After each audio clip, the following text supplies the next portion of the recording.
જય શ્રી કૃષ્ણ મિત્રો. આજે આપણે વરિયાળીને 1 વર્ષ માટે સ્ટોરેજ કર્યું છે. તો શું કરવું? તો આપણે પહેલાં સૌપ્રથમ એક કથરોટ લેવાની, એમાં મેં આ પેકિંગવાળી વરિયાળી લાવી છું 230 રૂપિયાની કિલો. એટલે આ હું મારી 1 કિલો વરિયાળી છે. તો કથરોટમાં નાખી એને હું પાથરી દઈશ વરિયાળીને.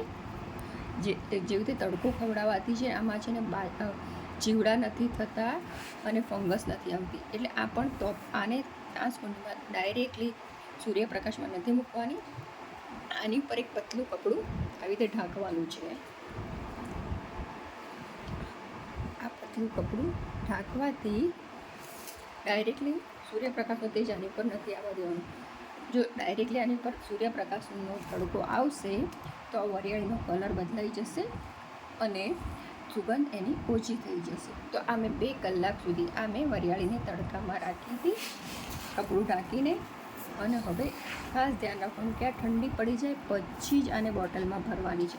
તો તમારું 1 વર્ષ સુધી આમાં કોઈ જીવાત કે ફંગસ નહીં થાય. તો આ મેં એક બોટલ લીધી છે, તો એમાં હું આ ભરું છું વરિયાળી. જો આ બોટલમાં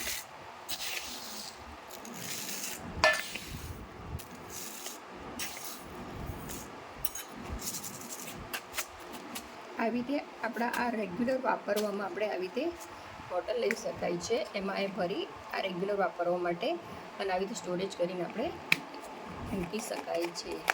જય શ્રી કૃષ્ણ.